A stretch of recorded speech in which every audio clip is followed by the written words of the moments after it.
Who finished top of Group B, 23 points is what they finished off with, but of course that is after they were docked points for registering an unregistered player or fielding an unregistered player earlier this season. Without much further ado, let's hear from the coach of Swallows, Ndebe Keke.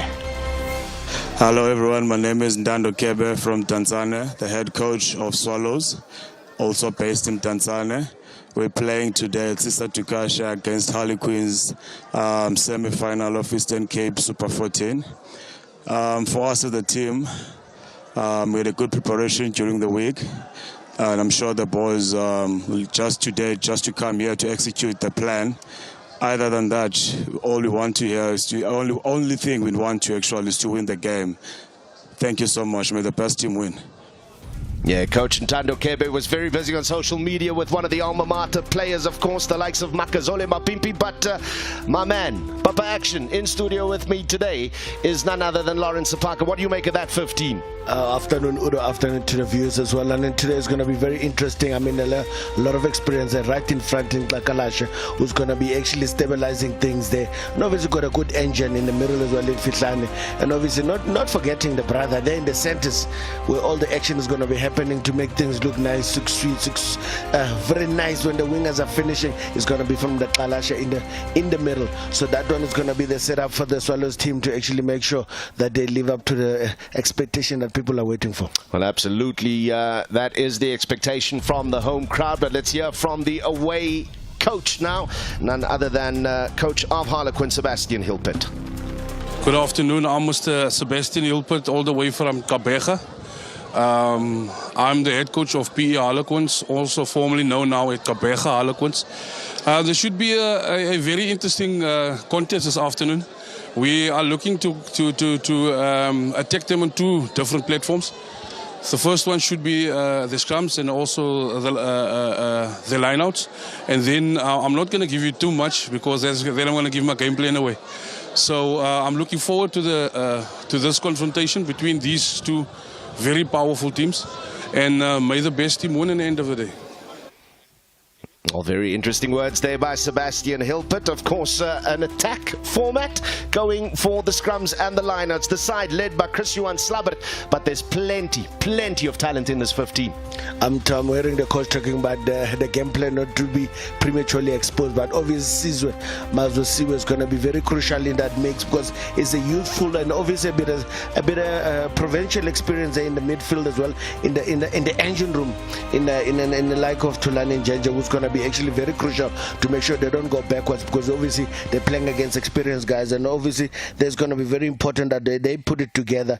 And obviously they've got a guy in the middle as well in the center call him Fijian, who's got big dreams of playing with the big boys over there in France and Japan. Hopefully he can actually still achieve that dream. Yeah, looking forward to what outside center Curtis Lavak can do. But looking at the bench impact for both teams, interesting from a Harlequins perspective, looking out for that name there, Duncan Didricks. He's a late change because the man who was supposed to be on the bench for him, Charlton Solomon, he can't make it. As for Duncan Didricks, second name, third name, Lionel Richie.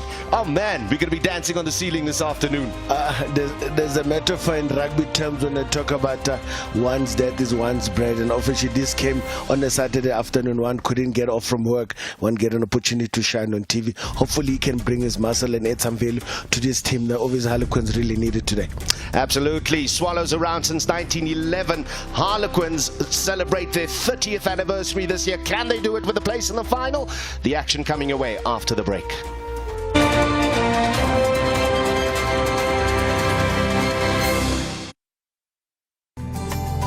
Enige ouers sal weet dat om vir kinders te kook glad die kinderspeletjies is nie. Net as jy dink jy weet waarvan hulle hou, het paar maande verbygevlieg en hulle smaak en voorkeure het aansienlik verander. As jy op soek is na 'n lekker maaltyd vir jou of die kinders, het ek net die antwoord. Naanbrode of pita brode gevul met geurende maalvleis wat ons in die brood gaan gaar maak.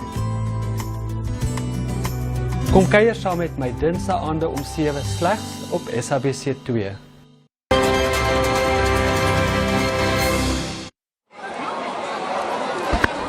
Well, here it is. The table has been laid. It is Swallows versus PE Harlequins in the semi-final, one of two for Eastern Cape Super 14 Rugby. Sisa Dukashe looking resplendent, and the crowd, believe you me, they've packed in a big way with me to call the action, to analyze in front of your very own eyes what is set to go down today. None other than former Springbok, former Lions player Lawrence Sapaka with me here. Laurie, it is so good to have you, as good as seeing the crowds in big numbers coming out for what is bound to be a brilliant match.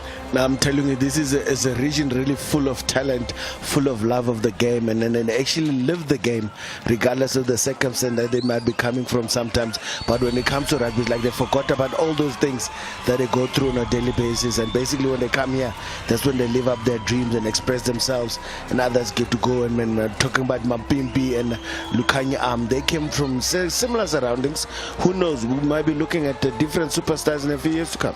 Absolutely, and it is the home side Swallows running out first. They are led by the big man, Onke Dubase. Runs out in the number 6 jersey today. And so much talent in the side. Across the season, we've seen them come back on 2 occasions to go on to hold on to that perfect record. Of course, a record that is only really if anything, just troubled by the fact that on the 12th of Feb they played Trying Stars. They beat them on the field 38-29, and after a protest at the end of their 36-27 win over Old Boys a week ago, they heard that they would be docked those match points. Those points went the way of Trying Stars, and that was because they fielded an unregistered player, but it still kept them atop their table. And here we see Harlequins, 30 years almost to the day that this side, an amalgamation of 4 different teams, Glen Roses, St. Mark's, Wallabies and Windvogel, came together to form what has now become a legendary side. It's home to the likes of former Springboks in the name of Dion Kayser, Ricardo Loubser. Former coaches comprise the likes of former Springbok coach Alistair Katsia, so there is plenty of pedigree in those 30 years of play, Lawrence. No, certainly a lot of experience, and something that you can never buy.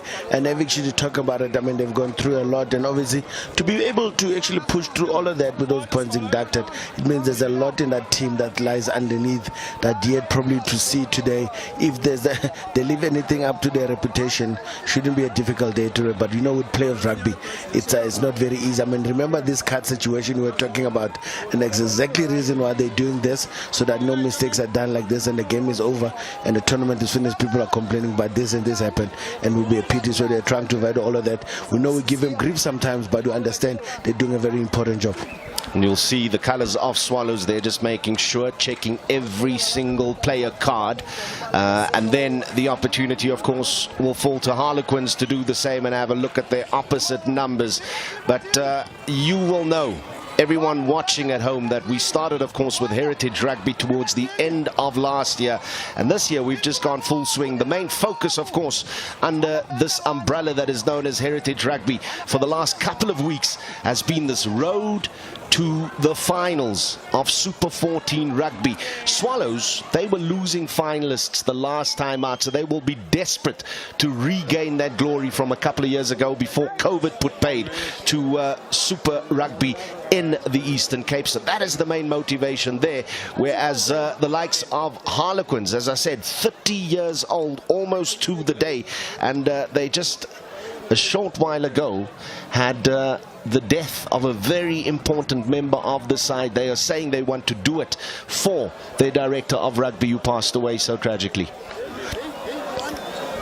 And certainly, I mean, that obviously will be included today with the moment of silence. But also what they'll do is that they want to dedicate this tournament to him. I mean, that 30 years included, they want to actually dedicate it to him to make sure that they actually celebrate. And then by doing that for a rugby person, there's no way other than winning on the rugby field. Absolutely.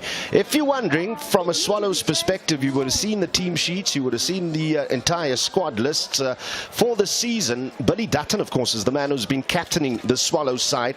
Well, he's not available to the men in blue today because, good news for them, he's signed on the dotted line with the EP Elephants. So we're elevating, and it just shows there's an opportunity here through this lens that we've been bringing you every single week to go and take a step up in the level of play.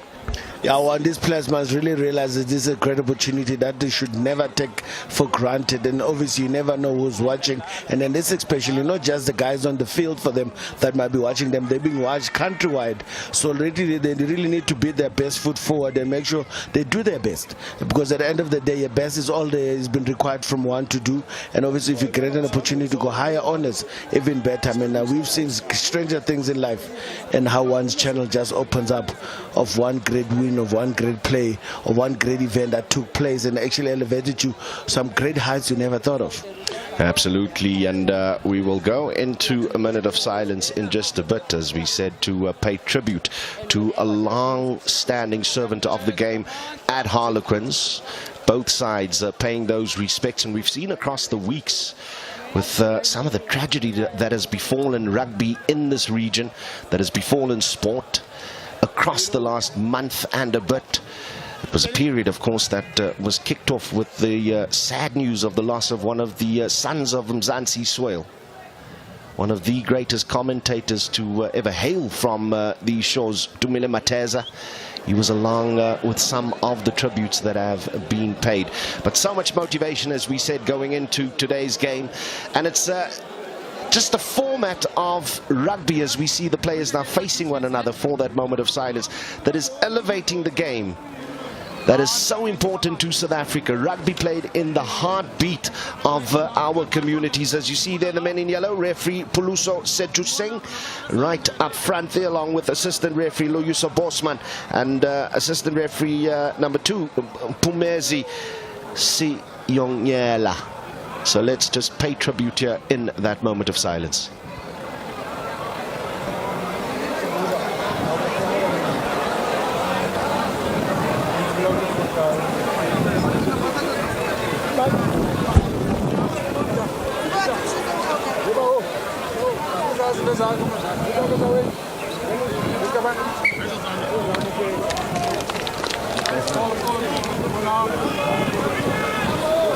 And there the whistle has been blown by referee Puluso Sejuseng. You can hear the whistles in the background from the crowd. They are egging the officials on. They are desperate to get this game underway. If you've been watching for the last couple of weeks, the one thing you do know is that across the next 80 minutes you are going to be treated to some magnificent running rugby. Every opportunity that there is to just unleash from the loose forwards and the back line, they take it. It is the mode of attack. Swallows will get this one underway. Should be Simamkele Yafele, fly off, who kicks into that strong breeze, well taken there by Harlequins. So they have a base. Big up and under there by Yusuf Abrams, the scrum off of Harlequins.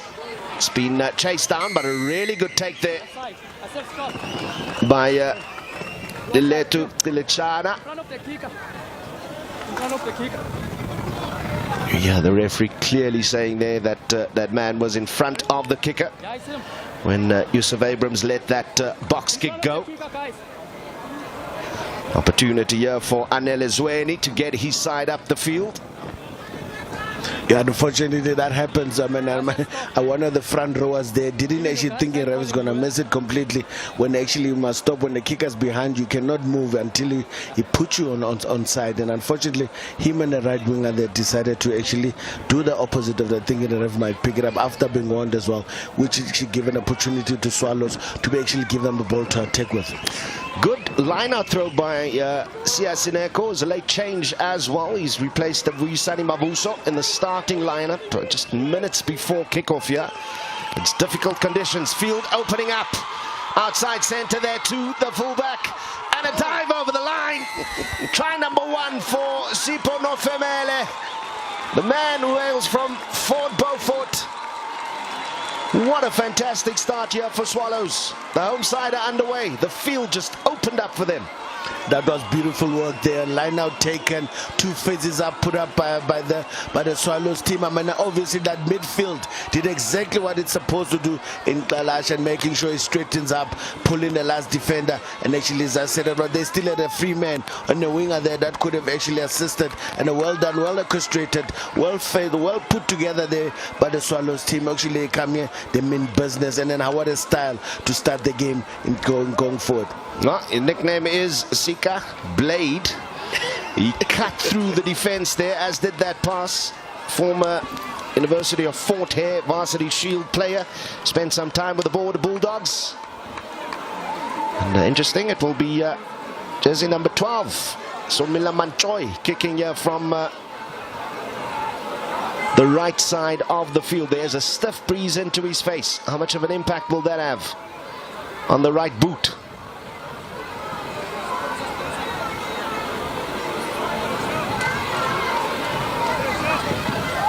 Good contact, lovely swerve, as if there's no breeze. 2 more points added, the conversion successful. What a start here for the home team Swallows. Beautifully done, and obviously Harlequins, if they think they've got a game in their hands today, they need to make sure they get hold of that ball, because Swallows look like a very prepared, well prepared team. I mean, the coach did say it, that they're here, they actually come to do the business. Guys are looking good, and obviously indeed they do look good. Now the first thing that needs to happen after scoring is to make sure that to secure this kickoff. Let's see if they can actually do that. Nathan Fick going deep. Lovely take there it was by looks like the starting lock, Zamora Fitlani, another man with a vast experience in the region. Nelizweni is always impactful and in the action. Referee's whistle is blown though. Maybe for offside. High tackle, just out of our shot there, but yeah, intensity is high as we start this game. Yeah, and unfortunately, I mean, that broad carrier has actually got so many rides these days, and that one didn't look so malicious, but the mere fact that you go a safety belt on someone who's going lower on you, you're already in danger there by default. You need to make sure that you lower than actually stay away from his head, stay away from his neck, stay away from his shoulder, because that's a danger zone for ball carriers. So unfortunately, the Swallows are getting another opportunity to get another line out. Are we going to get a replica of that beautiful setup that they did in the first half? Obviously, the line out seems to be very solid with the late change that they've made there, making sure that Sia Sineko, who also can play prop, now gets to throw in, and let's see, they've got a 5-man split, and obviously the gap is in the middle that they're trying to create. Let's see if he takes it. Beautiful clean takes when he gets him going. Up the field now by 8th man Lucanio Siobi. Lovely flowing rugby, a lovely run through as well there by Sokanam Kona. And now the field opens up yet again. Neat little kick through. And a beautiful bounce as well. Fortune favoring the brave. Can he get it over? It's Liletu Tilichana. It's over the line, but it looks like he's been held up. Relentless. What a start, just 5 minutes in.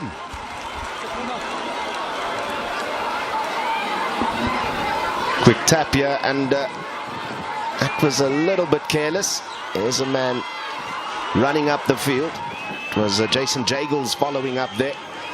He missed the tackle completely. So now the Blue Army sets it up again, and they got a penalty within kicking distance. Hearing it clearly there from Puluso Sejo Singh. Just let it go. It's very interesting penalty in the try line area. I wonder would have taken place, because I mean, if someone is over the line, has been held up, there's nothing else that should be taking place. Obviously the ref deeming that he was holding on to the ball, but how else can he not hold on to the ball? Then it should be called a scrum. But obviously fortunate there for Harlequins, but they also didn't do a good job of that kick, because it's all rush. They're feeling the heat at the moment, and obviously not a great opportunity about 7 meters from the try line with another line out on the left, a beautiful line out in the middle Let's see if they get a beautiful drive, well set. Let's see now, obviously, with a bit of patience, little discipline, obviously. Harlequins are the ones who are going to give a penalty if they keep on coming to the sides. The ball is being channeled to the back. The player in the back needs to have composure to make sure. And obviously, that obviously is evident that Harlequins are really feeling the heat, doing all the wrong things, getting on the wrong side of the ref. Skiponka Dubase in possession now. Makes it available to his team. Lovely work there by the fly-off for the switch inside. Somila Manchoy in the thick of things once more. Now falls to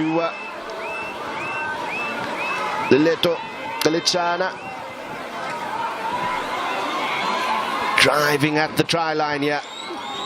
Within inches once more of another 5-pointer. Beautiful hands. Delicious hands as he dotted it down. Oh my goodness. Number 3 from the side. Talking about putting your body on the line there by Harlequins. I mean, obviously Nathan Forbes did everything there to make sure they don't get another try. What they try save, unfortunately, their tight head there was actually guilty for not going straight in that drive that I initially had. If I was Swallows, I would definitely go for another one, because the ref is now weighing out the discrepancies when it comes to stopping the drive. And obviously they need to be sure a bit of composure as well, because all they need to do is to make that thing as long as possible and pump their legs. Whoever wants to stop it must come. So it means that you're narrowing the gate, you got less people actually pushing. They need to get behind each other to push. So if they come on the side, it's easy to see as well. Let's see if they can actually do. They've gone for a short line out. The advantage of a short line out, Udo, is that you don't have more guys defending here. Finds his man again, but wasn't in straight. Told you, the conditions out there will be challenging. Swallows have that wind in the first half directly into their faces. So of the 3 lineouts thus far, it's got to be said, very good execution by Siasineko. Just going errant there on that one. Talking about pressure, I mean, the young man just gave away a penalty. Now he's going to have all the weight on his shoulders to make sure they get a stable scrum in Sive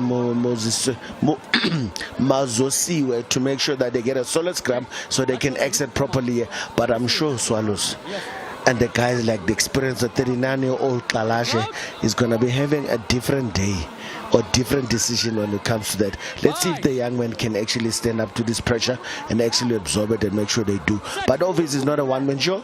It needs to actually get everyone in part. I mean, talking about also Clivido there to make sure, October, to make sure that he doesn't scrum on the side like he's doing now, because he's just adding more pressure on the left-hand side. Good exit for a number 9.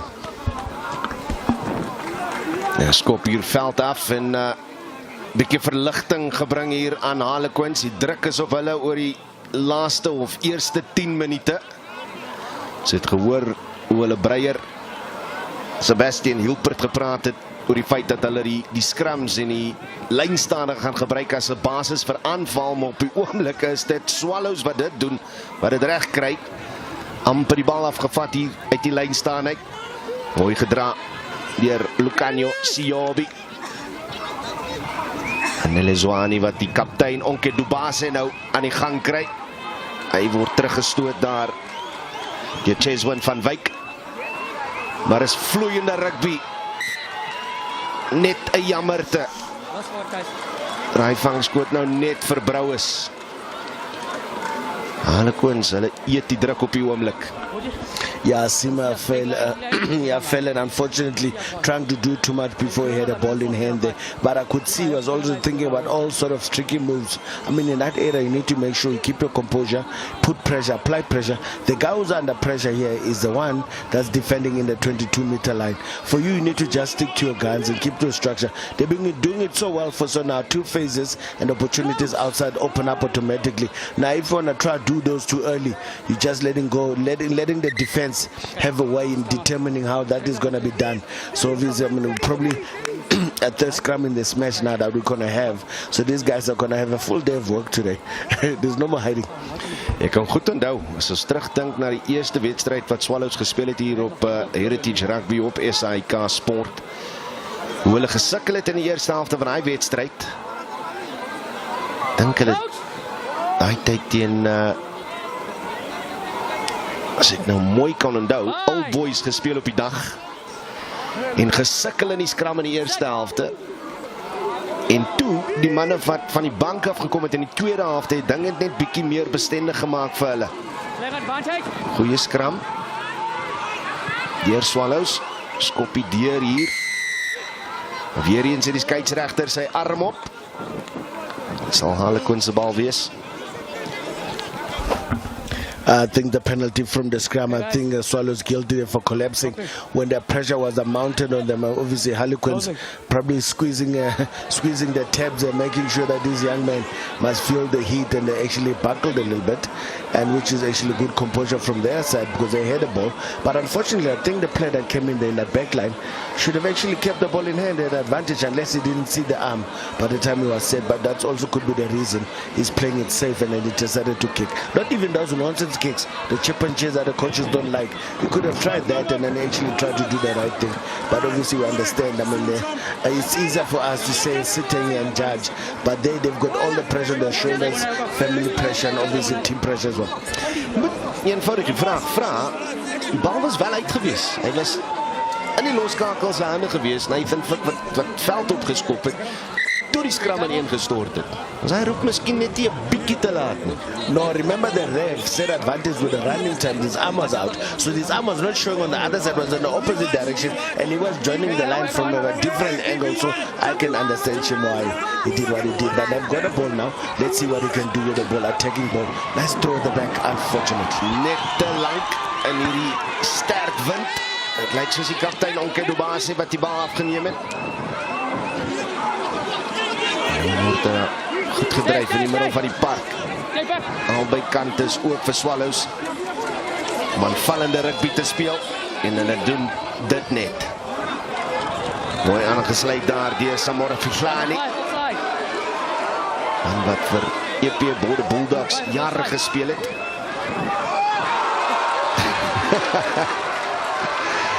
Groot kontak op die veld hier. Ons sien dit gereeld weg in Heritage Rugby. Het lyk nou 'n strafskop aan Swallows. I think Diego Abrams had got the wrong side of the elbow in that attempted tackle when he went a bit too high, and obviously the dangers as well of going too high. You can meet anything, a head, elbow, and then he got the wrong side of it, and actually he went to and missed the tackle completely, and the elbow was in his face as well. And obviously the ball carrier would have think, I've got that one out of the way, let's move on. And obviously another line out. And obviously sticking to their 5 men, but I'm thinking Harlequins have actually started to smart up to this one now. The middle ball is not as easy as it was in the beginning. They changed the way, and they changed it very beautifully as well. Sineko weer in sy slot kry, en nou dryf hulle hierdie bal. Gaan moeilik wees om te keer. Verdediging aan die verkeerde kant van hierdie beweging. Hy is weer eens beskikbaar aan Swallows. Swaai links. Goeie ondersteuning tussen die losvoorspelers. En nou word hy sterk gedra deur Sinisipo Puzi. Wat hom vat tot 'n meter van die lyn af. Kan hulle die aangee kry. Zweni wat gou aangee. Mooi aangesluit teen die lyn en 'n fantastiese 3. Wat gedruk is daar deur Sake Dengile. All the way from the left-hand side, coming to look for work. And he actually had 3 defenders inside, but the advantage of inches from the line, and the defense was basically in disarray. When you got a hooker defending at wing, it was easy pickings for him to do. Send him wrong direction, come back, step, and those 2 defenders had no chance. A beautiful orchestrated try there by the Swallows team. Well, I tell you what, the kind of start that Swallows have had here, it's just beginning to perhaps show a bit of a rift, Lawrence Apaka, between Group A and Group B. Now we can see why those other guys have got more points than the others, because you know they're used to having ball in hand, and sometimes when you're not used to having ball in hand, it gets a bit complex when it comes to now you attacking and playing and obviously defending as well. It means the conditioning was as well, because they're not small in stature, but they definitely can carry the ball with some prowess and obviously some confidence as well. So this rugby team seems to be actually been cooked up very nicely in those East London surroundings, where it seems like a border, and then their clubs are actually come together. So Mila Manchoy gets this one over as well. makes it 14-all. His record 2 out of 2. What a kick that was by Manchoy. Hails from King Williamstown. That was where he was born. And if you're an old boy of Siseko High School, you will be very proud right now. Your old boy doing it on the field for Swallows. Yeah, no, Swallows is really enjoying themselves currently. I mean, I can see in the crowd as well, and they're doing everything right. I mean, the receive of the kickoff as well. Well done. Oh, let's see if Harlequins can actually go do something with this ball. Very little support there for fullback Angus Himan. So he chooses the box kick. That went backwards off the hands of the Swallows player. And what a carry this is. It's taking 2 or 3 men just to stop him in his tracks. Swain, he gets the back line going again. Lovely carry that was. Look forward. Referee still playing advantage though. Swung out wide, nearly an opportunity for an interception. I saw a shoulder going on the back there. Perhaps a little bit of elbow as well. No, I think he was wheeling him in, obviously wheeling him in as well as bringing him closer to his shoulder instead of getting him in. Hopefully, they don't want to pick that up. And obviously, Harlequins wouldn't want anyone off the field or Swallows at this point in time. And hopefully, nothing serious has come from that angle as well. But Swallows, one of the big men, is taking a knock somehow. With a penalty, I'm sure Harlequins might as well just take the 3 points at hand to make sure they just narrow down that 14-point gap deficit. Oh, talking about having your body in the wrong direction.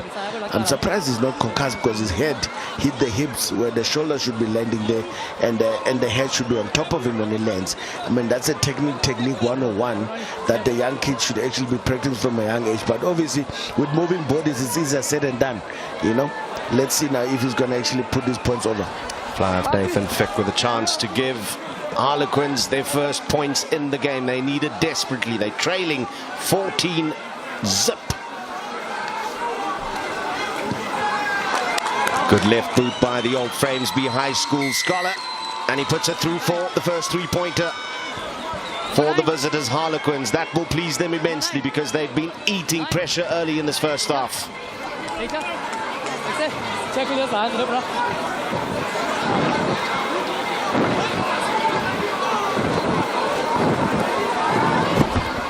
Now, very important as well, I always say this is the most important part of the game. Your confidence is up, and the last thing you want to do now is to replace that, take it away immediately by not controlling your restarts or your receives. And looks like Swallows has just done them the favor. Take him right to the middle where they can actually start with a scrum. What a better position when you're actually dominating. Yeah, you've got to be so careful trying to be cute when the wind is in your face. Perhaps just do the necessary, do the basics, keep your team on the front foot. But now suddenly, Swallows, who you would say have perhaps a distinct disadvantage from this facet of play, the scrums, they face one on the halfway line in the middle of the park. Fantastic base from which to attack here for Harlequins. Yeah, Harlequins, they would probably prefer a straight scrum where they've got 2 sides to attack from the left, or they can actually go to the right.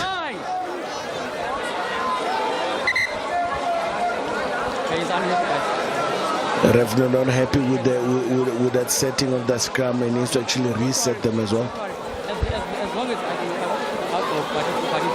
So our referee Poluso Sedru Singh just sets his scrum correctly, has a word with the players to give both of them a stable base.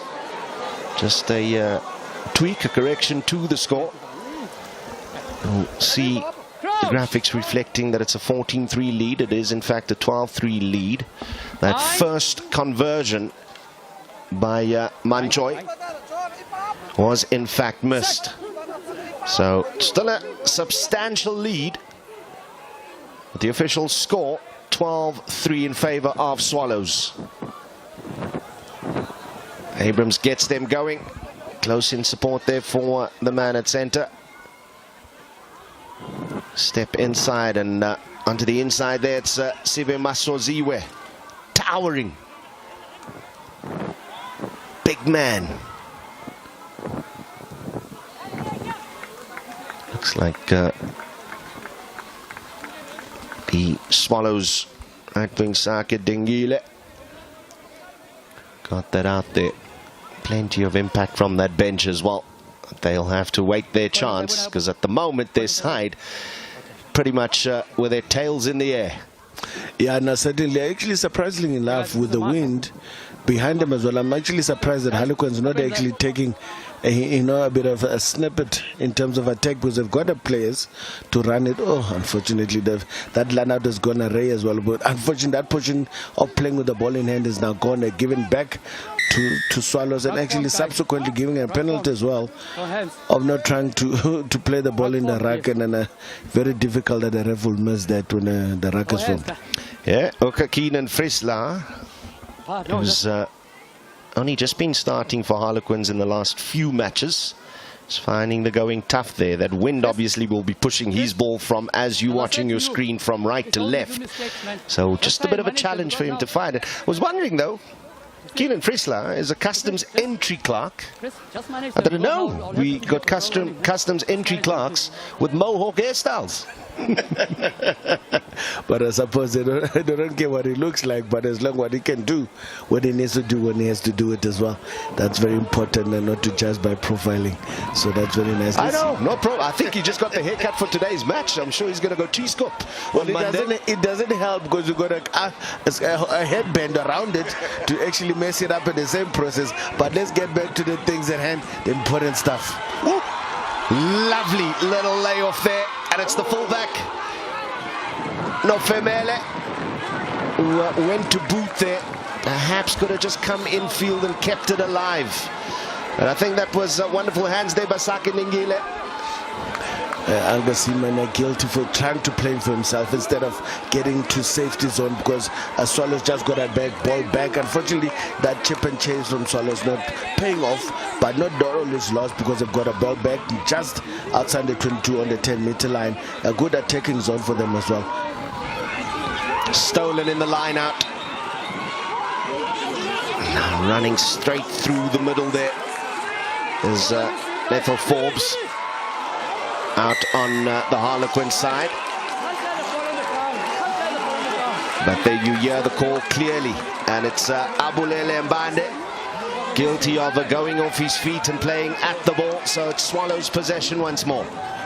Yeah, now well stolen them from Swallows. Unfortunately, Harlequins trying to replicate it, but unfortunately illegally done there by the open side, and then the ref is actually sharp in his early days for such film to go unabated from him. Good boot there by Zweni. Takes it up to the 22 of Harlequins. They're in defense mode once more. So for the first 10 minutes of this game, it was blue all over in the territory of Harlequins. Swallows really giving it to them. There's another fantastic opportunity. Siasineko just needs to find his jumper.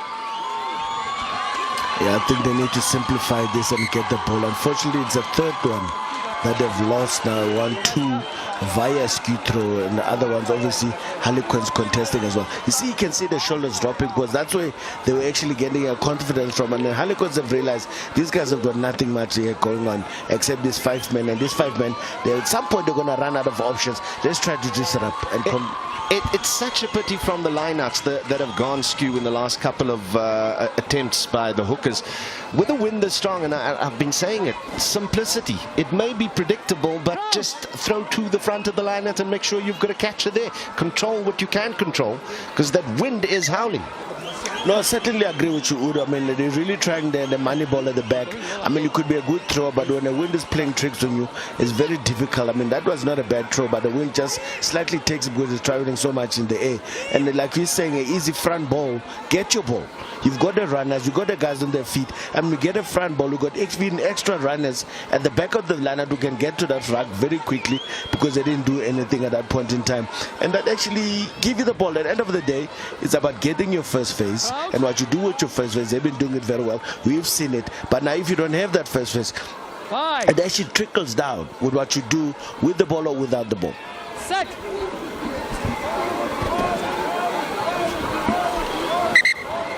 Yeah, referee not happy. They'll be back on their feet. Lawrence, diagnose please, scrum doctor.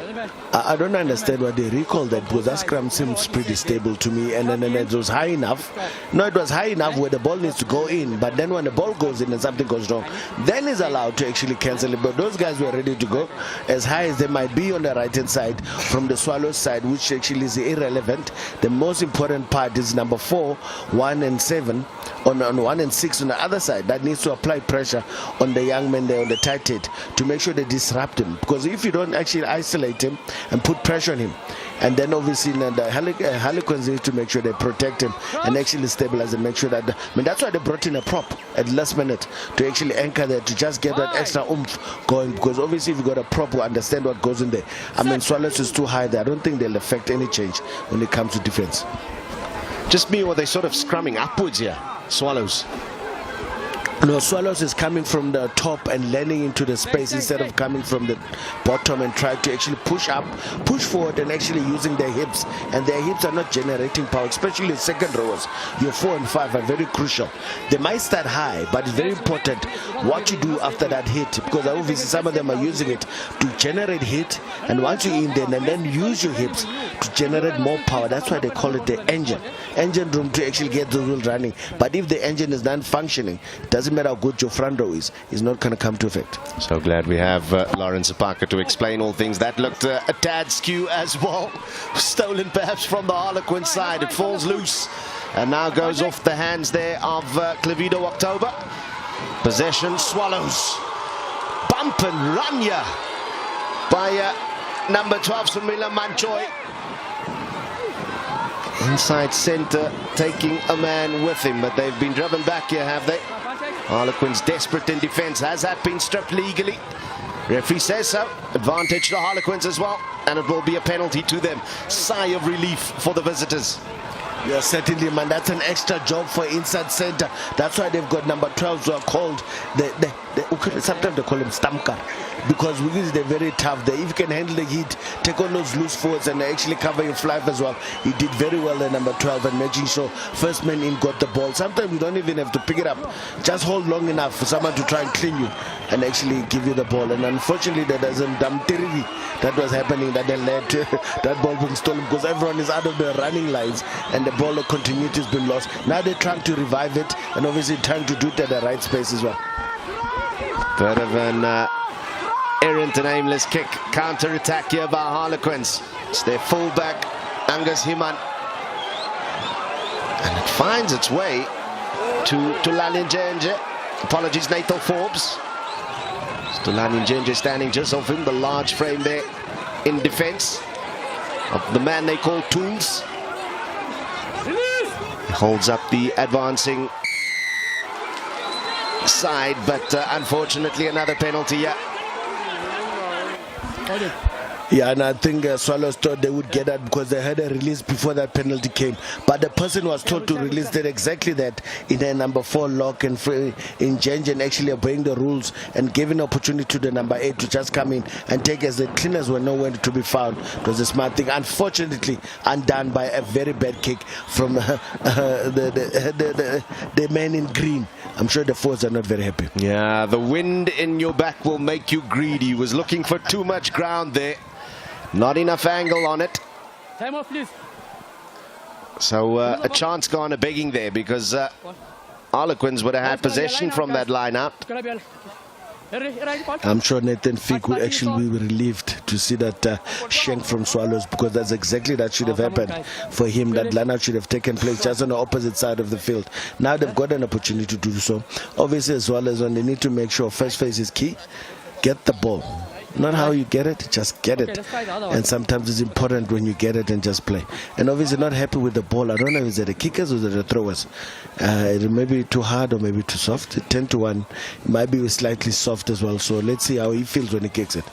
Did it ever make too much difference to you whether the ball was too hard or too soft? what made difference when it rains, that ball must not be wet, because that's the worst thing to ever try and catch under pressure with the jersey being wet, your arms being wet. But in this instance, I mean, the weather's beautiful. I don't think it really matters, but maybe a bit of time for the big boys to get a bit of a breather. That also helps while they conjure a plan to see what they can do from here. I mean, they've got 10, 12 very close to each other. It looks like they're going to be trying at 12, 13 overs and unders, but 13 is so deep. I wonder if the fullback can just slot in there. I mean, they've got an open side in the midfield, so maybe a quick ball down and out, or high ball, OT ball to the scrum half quickly to this midfield. Would get it at 6 running into the ball. Might be some wonders for them. Friesler goes deep again this time, finds his man. Referee says it was straight in. It was he tackled in the air.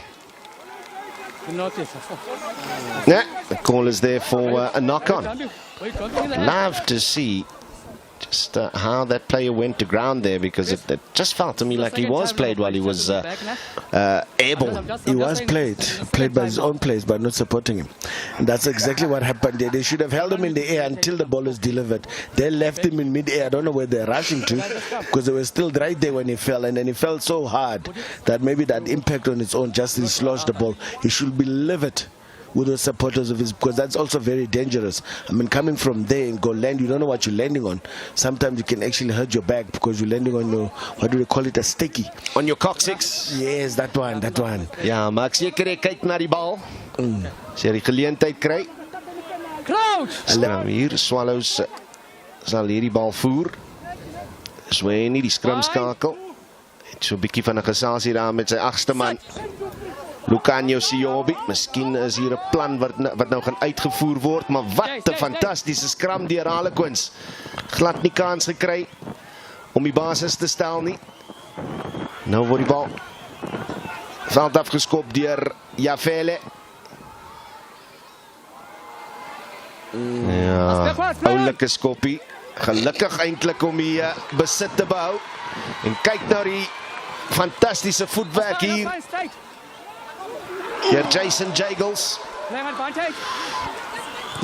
Jongman, 23 jaar oud. Gewys net wat sy spoed hy het, en ongelukkig is die verdediging nie goed nie. Swallows kan hulle die bal in die hande kry. Man is laag gevat sonder dat hy besit gehad het. Die referee besluit wel dat hy aangeslaan het voordat hy laag vat. Hy het laag gevat, maar hy probeer die bal optel in plek van die balskop. I mean, that's the manager exactly trying to explain to the bench. All he needed to do was to tap, a slight tap, because the defense is actually disarray. Doesn't know, should I take him now, should I take him later? And actually, he's still struggling with, I don't know, is it a pain of knocking on, or is it a pain of being smacked from behind? I mean, he might be a scrummer, but that's not a lot of skill. He actually would have been smashed if he did pick it up. So the best thing there was to slightly just push, use his footwork. I'm sure he got some soccer skills going on there. He does a lot of box kicks, so that requires a lot of kicking. So there was no reason. Maybe the guy outside him should have told him, put it on a foot. I don't know if they can, even at 100 miles an hour, if you can actually still tell someone what to do. But an opportunity slipped there for Swallows, and obviously I'm sure Harlequins will be very happy to say that, listen, we're happy. Okay, there looks to be a quick change here in the scrum, as referee Cedro Singh gives Harlequins an opportunity just to rearrange the assets. You're talking about footwork. We're at Sisa Takashe Stadium in Mdantsane. You don't enter the stadium without some kind of ball skills, without some kind of footwork. So I'm with you on that one. Just a little dart with the boot forward, and could have been either Zweheni or Dingile. Could have just landed on that ball for another try. Good pressure by Jagels there to just keep Harlequins in it without conceding yet another try. 2 scored in this half already, 5 left in the first stanza. Swallows making the play once more. Ojeja Corrales are getting an opportunity there to come in for number 7. For number 7, I think it might be a slight, probably blood something, because I don't think it's serious, because he ran off. Yes, it's just an injury. Could be something that took place. Could be a jersey that is torn, because I didn't see blood either. It's usually a blood burn that actually didn't come in as well, because I don't think it's a technical change so early in the game. But obviously, nevertheless, an opportunity for Jade Jakolase to come in, at the 24-year-old, to come actually at his weight as well, to help Harlequins get out of this jail situation. Very important scrum here for Harlequins. They need to control this, and they do. Immediately looking to turn defense into attack. He's got to release the ball there now. Good work by Cheswin van Wyk. Exit strategy played to the tee. Damage minimized. They get out of this with Swallows possession just outside their 22. So at least the advancing blue team has been put on the back foot here. Yeah, no, Harlequins are actually beautiful exit from there with one face set up there by number 12 or Cheslin van Wyk, to make sure that the fly has got a better angle of exiting, hitting it with his left boot, getting just outside the 22. Still an attacking ball for Swallows, but now first things first, let's take care of first face, and first face is still going in the back. Goes deep, finds his man this time, does Sineko. Just look how quick those loose forwards come around, but isolated there. And Tools and Janje, the neat carry up the field. Made available and knocked off here, bumped off. Fantastic play by Harlequins. That pass there to Friesler. Janje covering the park in support once again. Lovely little layoff there by Nathan Fick. And now up the field by Nethel Forbes. Comes out at the back here. Angus Himan caught in possession somewhat, but the support is there from Sive Masosiwe. Stay, guys. And they wheel it to the right again. Lovely little step inside Nathan Fick, showing a clean pair of heels there. This is good rugby from Harlequins. Taken further and bumping off his man there is Cheswin van Wyk. Came out on the blue side, but penalty for Harlequins. It's well stolen, and obvious sigh of relief there for Swallows. They were under the control from Harlequins. I mean, the tackler must have rolled away. Once the tackler doesn't roll away, you go for that ball, it doesn't come out, you get it, the ref is going to penalize. You know, obviously, I think there was a prior penalty as well for slightly offside. And obviously the ref, and they bring him right in front of the post. A great opportunity to have the deficit, and obviously easy 3 points to be taken here. Is this their best opportunity of reeling in the points just before the end of the half? A scrum just over the 22? You don't want to go for the line out and maybe drive from there? No, maybe they feel they've got a chance now. They're slightly a bit confident in terms of ball in hand. And obviously they see that they could do something, and they've got a solid scrum. They've laid a platform, and obviously that if the backs can come to the party, we can see the number 9 ushering instructions. We need to go, because we've got them on the ropes now. They're probably on their second breath at the moment, Swallows. Well, they look like they're on their second breath, but hopefully it's going to change by halftime. But Harlequins are trying to get a 7-pointer or 5-pointer just before halftime. Well, the Harlequin side had a brilliant shove in that last scrum, almost on their own try line. They need to time this to precision, because we saw how quickly Swallows were put on the back foot and driven backwards in the scrum. The blue scrum not quite settled just yet. And a beautiful set there from Harlequins, and obviously they're going to ride it as long as they can, and in October can make sure just keep it stable, and the ball comes out to the number 10. Keep it alive. Out to Fick. Cheswin van Wyk in possession. Lays it back to Stay, guys. the advancing scrum off Abrams. And now a neat little carrier by Abulele Mbande. He gains a few meters. Available to the scrum half once more. Big swing, skipping 3-4 players. Tools and Janje. Strong carry of the ball. Makes it available once more. Taken up here by Masoziwe again. Playing it through the phases. Nice, neat possession. Mbande once more. Out wide, there's an overlap. Should be a try, but it isn't. Moment critique. And we have a mistake. It's the young man Jason Jagels. I'm afraid he was so good in defense right on his try line, and here with 5 points begging. In fact, it's Curtis Lavak dropping the ball on the try line. Please. Unfortunately, that's what you call wide line fever. You could see the line, but there's two defenders in between them, then taking control of the ball. And let's see what the ref is actually not happy about.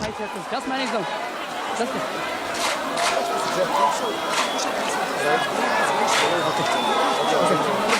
all right. It's just reflecting on the way the game started as well. You spoke about the high tackles and players who are looking to go very low, and then the opposition players ending up just with a couple of high tackles. No, certainly. I mean, the kind of control that Harlequins has actually been shown currently. Actually, any defense will struggle at some point to actually stick to the T. But the problem is started now when Swallows started not looking after their ruck ball.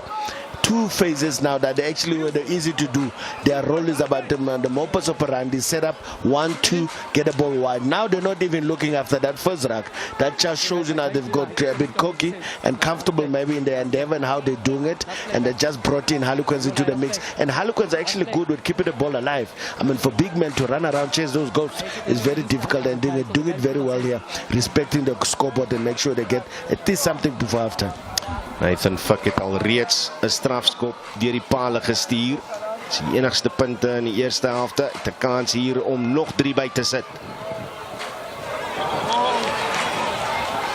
Vlaam hoog gehou en is nog 3 punte. Bietjie verligting in die einde van die eerste helfte. 12 punte aan Swallows, 6 punte hier aan Harlequins, en dus hoe hy tweede 3 punte of stel 3 punte bygekom het. Strafskop van die voet van Nathan Fuck. So Harlequins wat bietjie gesukkel het aan die begin, en dan hulle sal tevrede wees met die uitslag na die eerste helfte. Is net 'n 6 punte verskil. 2-3 deur Swallows. En net die 2 strafskoppe aan vandag se besoekers Harlequins. But what a first half this has been, Lawrence Apaka. No, certainly entertaining rugby indeed. I mean, I wish I was right there in the stands just to feel the vibe. You can see the Guijo squad is also starting to come alive. I mean, I don't know who they're supporting, but the vibes are on right now. And obviously you can see the energy coming from the mouth of the benches, and actually just encourage the guys. Listen, get your big one and let's see what we go. So 2 tries and a conversion for Swallows has them in the lead, 12-6. Just 2 penalties for Harlequins. They need to reset how they go about the second half, because they trail at halftime in the semi-final, 12-6.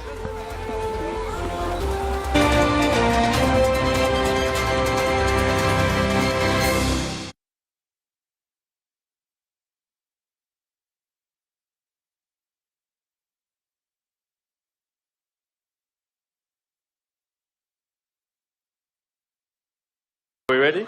Yes, we are. Yes, sir. All right, folks, in the left corner, we've got the haters. And to my right, we've got LAA. You know how this goes. 5 jokes each. No hold barred. All right, let's battle. His grandfather was destroyed by David with this thing. Ladies and gentlemen, I'm sure his family is traumatized by the sight of shots will definitely be fired. That is so funny, dude. Warning.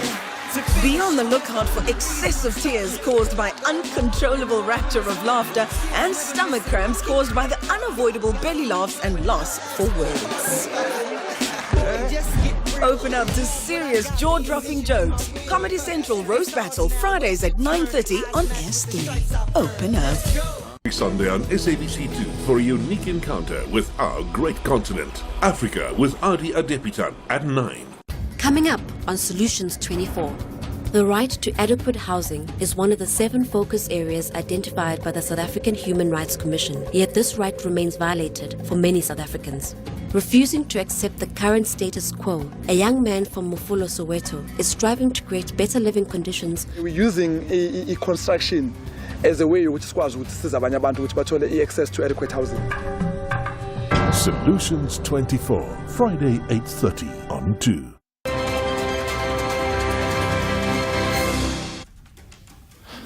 Welcome back. We're at Sisa Dakasha Stadium, of course, in Mdantsane, halfway mark of the semi-final in Super 14 Rugby in the Eastern Cape. And it's the home side Swallows leading Harlequins by 12 points to 6. How did we get here after 40 minutes? Well, this is the tale. The statistics telling you everything. 2 tries in favor of Swallows with that 1 conversion and just 2 penalties. But if we look at the territory stats, Lawrence Sapaka, 89 to 11%. That says a lot. But that actually tells me how dangerous Harlequins are. I mean, 11%, they got 6 points out of it. Imagine if they're 30. Yeah, and missed tackles as well. 11 from Harlequins, 7 from Swallows, and that was converted into points as well. Both sides guilty of a couple of handling errors, and we saw a couple of lineouts go awry as well because of a very strong wind at the stadium. But in terms of scrums, what a contest we have seen. But it Swallows 12-6 to the good over Harlequins. They have it all to do. Let's have a look at the highlights from the first 40. Swallows will get this one underway. Should be Simamkela Yafele. Fly off who kicks into that strong breeze, well taken there by Harlequins. So they have a base. Big up and under there by Yusuf Abrams, the scrum off of Harlequins. It's been chased down, but a really good take there by Diletu Dilechana. Ref might pick it up after being warned as well, which should give an opportunity to Swallows to be actually give them the ball to attack with. Good line-out throw by Sia Sineko. It's a late change as well. He's replaced Vuyisani Mabuso in the starting lineup just minutes before kickoff here. It's difficult conditions. Field opening up. Outside centre there to the fullback. And a dive over the line. Try number 1 for Sipho Nofemele. The man who hails from Fort Beaufort. What a fantastic start here for Swallows. The home side are underway. The field just opened up for them. That was beautiful work there. Line out taken, 2 phases up put up by the Swallows team. I mean, obviously that midfield did exactly what it's supposed to do in Kalash and making sure it straightens up, pulling the last defender. Good contact, lovely swerve, as if there's no breeze. 2 more points added, the conversion successful. Harlequins have actually started to smart up to this one now. The middle ball is not as easy as it was in the beginning. They changed the way and they changed it very beautifully as well. Sineko weer in sy slot kry en nou dryf hulle hierdie bal. Gaan moeilik wees om te keer. Verdediging aan die verkeerde kant van hierdie beweging. Is weer eens beskikbaar aan Swallows. Swaai langs. Goeie ondersteuning tussen die losvoorspelers. En nou word hy sterk gedra deur Sinisipo Puzi. Wat hom vat tot 1 meter van die lyn af. Kan hulle die aangee kry. Zweni wat gou aangee. Mooi aangesluit deur die lyn en 'n fantastiese 3. Wat gedruk is daar deur Sake Dengile. It's just beginning to perhaps show a bit of a rift, Lawrence Apaka, between Group A and Group B. Where it seems like a border and then their clubs actually come together. So Mila Manchoy gets this one over as well. Makes it 14-0. His record 2 out of 2. Swung out wide, nearly an opportunity for an interception. I saw a shoulder going on the back there. That 14-point gap deficit. Oh, talking about having your body in the wrong direction. Good left boot by the old Framesby High School scholar. And he puts it through for the first 3-pointer. Playing it through the phases. Nice, neat possession. Mbande once more. Out wide, there's an overlap. Should be a try, but it isn't. Moment critique. And we have a mistake here with 5 points begging. In fact, it's Curtis Lavak dropping the ball on the try line. Vlaam Hooghouden en is nog 3 punten. Bietjie verligting in die einde van die eerste helfte. Back with the live pictures, of course, of the crowd at Sisa Dukashe Stadium. Minutes away from kickoff in the second half. Lawrence Apaka, I need to ask you, if you look at that first half with so much territory, it is very much still advantage Swallows. But as we see the kickoff here by Nathan Fick, he goes nice and deep. It's Curtis Lavak. Misses his man. And now a good carrier for Swallows. They'll have good possession here at the start of the second half. But you got to say, Harlequins did well in fighting their way back in this towards the end of the first half. No, certainly did. I mean, they did such a good job when they've realized that Swallows not looking after their rugs. They started attacking it, and they got a quad returns there. And obviously now Swallows need to fix only that, to be honest. And obviously Harlequins here want to make sure they keep the ball running, the flow of the game. I mean, I don't know why these guys are not getting it right. When the kicker kicks from behind, you need to wait for you to put it on side. And both teams have actually done it, so I can't say it's only Swallows who's doing it, but both teams have done it. And I was just saying, Harlequins are getting an early opportunity to go for 3, and I think they decided to do exactly that. I mean, their confidence is up. They started slow, and then on a high. They seem like the fortunes are turning in as well, because I mean they might be getting early points in this instance. Obviously with the wind, obviously doing his thing as well. You gotta make sure that you push that ball as hard as you can. You can see they mean business, and they're gonna take every opportunity that's given to them. It doesn't matter where it is. And at this stage in time, and it is possible 3 points, but Nathan Fick has got to do the difficult task. Yeah, and why not? It's 2 from 2. This to take it to within 3 points, and it's on the right side for him as well. There's a lefty. It's a southpaw. He will now kick into that stiff breeze. Launched well. Flags. Just for a second they're thinking the flags weren't hoisted, but they were indeed. So it's a 3-point game right at the start of the second half. Just what Harlequins wanted. They're hitting back here in the semi-final of Heritage Rugby. A place in the final of the Super 14 up for grabs. The men in blue, they were the losing finalists a couple of years ago. Let's have a look at that kick again. Yeah, the top part of the uprights just disappearing into the white heavens above. No, certainly Udem, and obviously here we see another exit. That's what you do after you just got points. A good discipline, a good game plan discipline from the Harlequins, and obviously the kick coming from an unlikely number as well. And number 7 is supposed to be running and stealing balls. Now he can kick too. Beautiful work there from the blindside flanker. Yeah, reminiscent of the old Zandbroek. Yep. Slight check of the jersey number. Once again, looking deep and fortunate to get away with that one. Sineko. Look at the counter here by Harlequins, but it lasts just a few seconds, and now the truck is moving. It's left the depot. It's past the first toll gate, and there's just no stopping it.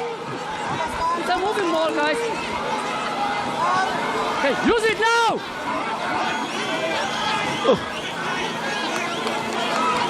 Well, they had a good going there because they've done exactly what we predicted might work for them. And until they decided to make it wide, and Harlequins managed to stop it in its track. But they still got a ball in hand though. Samora Fishlane taking him into the 22 of Harlequins. How quickly this ball has come out. Lovely there by number 12, Somila Manchoy. He's had a good game so far. Unfortunately, it's another infringement there at the breakdown. You remember that number 7, Diego Abrams, who had a magnificent exit, now at his core job, did exactly the same thing. He saved the day 5 meters from the try line by making sure that Swallows doesn't get that drag back and stole that ball, first man in, first man out. And the ref gives him the rewards that is so sorely deserved. Vic with a difficult kick. Tight angle with the wind in his face. How far can he kick this upfield? Yeah. With a kind of angle, I'll consider that a success kick, because I mean it's not much of an angle to work with. Then obviously still in defending mode, but I hope they can get their bird back and obviously talk themselves into the game, because Swallows actually want to fix what they lost, probably about 10 minutes to finish in that first half, because they had it all going for them. And still now it's time to maybe apply more pressure. Good chase.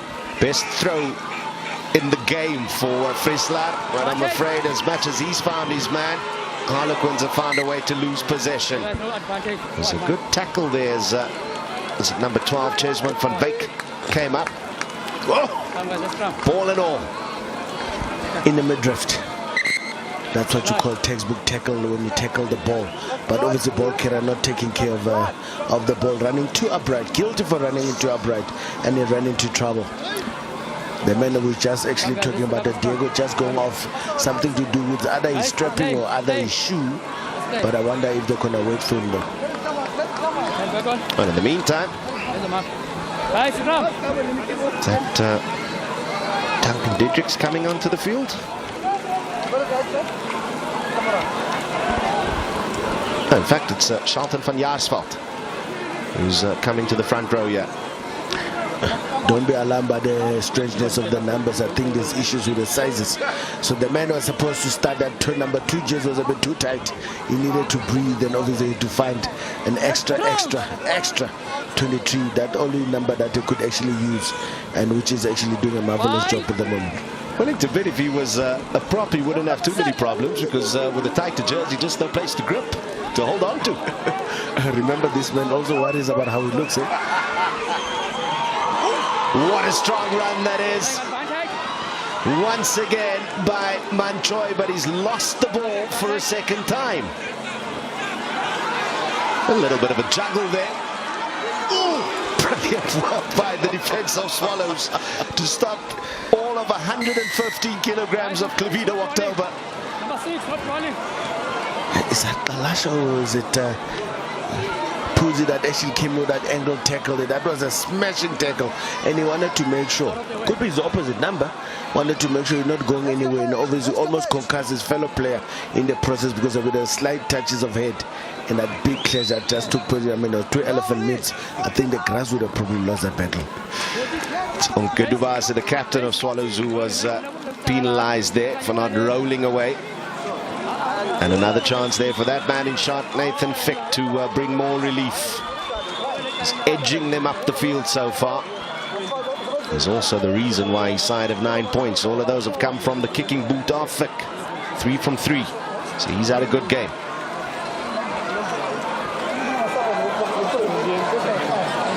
Change in hooker as well. And now support just needs a pass on the outside. Perhaps a little bit earlier. Gets lucky there with that bounce. Is he trying to say he got tripped? It was a grapple. The guy was diving for the ball, and obviously that was lovely to see from Harlequins taking the opportunities and from a line out and actually almost turning into something very special. And obviously that kick was not as educated, because he tried to kick it to the left man, and it was a lock, unfortunately, as well. That was running on the wing side. It actually kind of wheel that he was showing for a lock was pretty amazing, and unfortunately that one just came unstuck because the ball didn't go to hand and obviously fell into the Swallows' hands. Now Swallows actually got a ball slightly under pressure, because now look at that, he just missed it. But I think the idea was to actually kick it for him, and I would have got there as well, because I think he just got it with the inside of his foot. Unfortunately not going to plan for the little number 9 or the flyer. That was Captain Chris-Johan Slabbert there. I just thought there was an opportunity to pass out wide just a tad bit earlier, because the attacking lines were coming through. The support would have been there for the man on the outside. Instead, the kick went through a couple of bodies. So it Swallows in possession. Kick upfield, yeah. Good one by Yavele. Angus Heman, he's in possession. Is he caught in possession? What a step that is. A hot step. Taking him to the halfway line. A kick through as well. Is the bounce going to be kind? Gives him an opportunity to stop Zweni in his tracks, but he's missed there. Kariba Onkedubase. Zweni in the action again. Kicks straight into his Harlequins opposition there. Curtis Lavak involved in the action. And a kick over the top.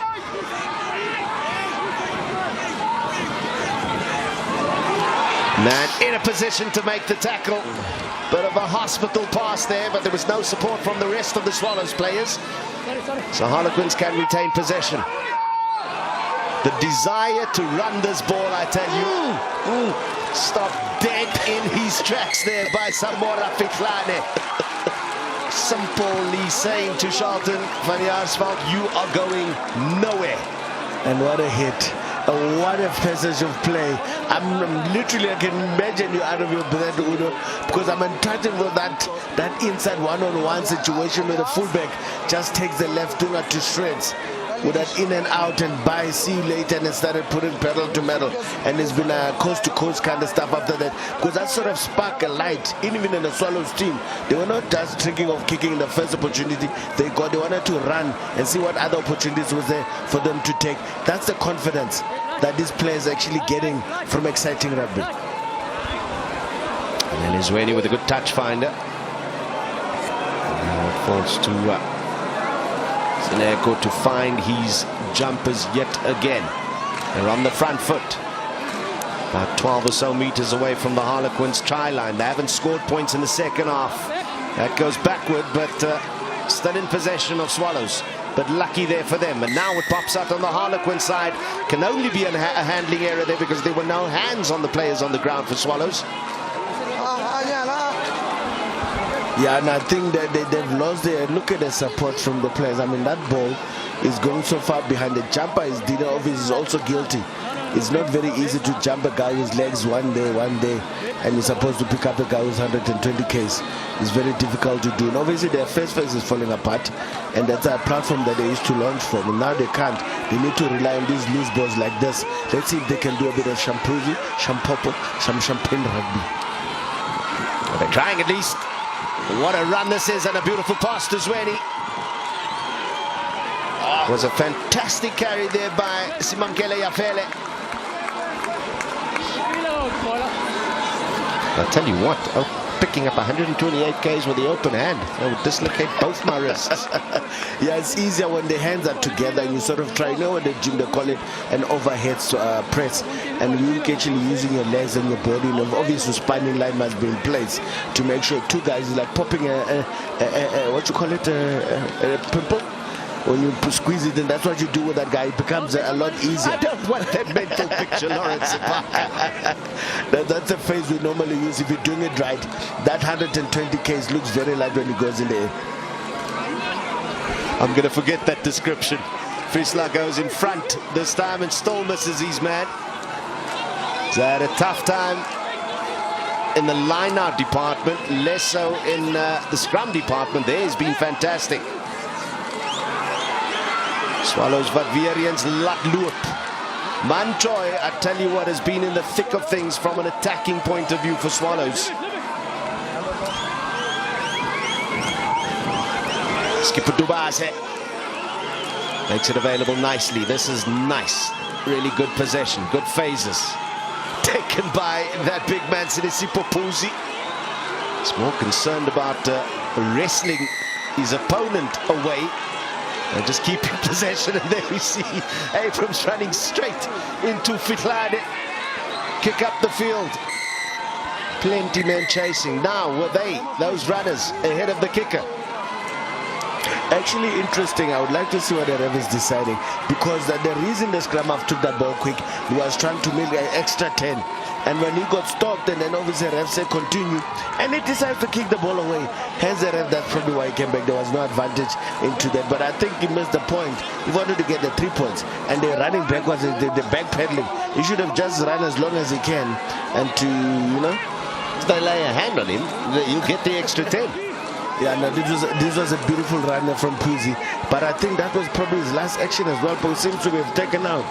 No, it's called a swinging arm into the chest, so it might be miscreated as something else, but I think that's exactly what I mean. Like I said, it's very difficult. I see. Well, obviously, the ref is actually losing his patience as well. Big loss for Swallows for the next 10 minutes.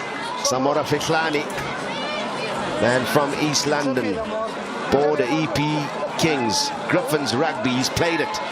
Nickname Mora, he'll sit out for the next 10 minutes. It's been in the heart of a number of the carries by the forwards for Swallows.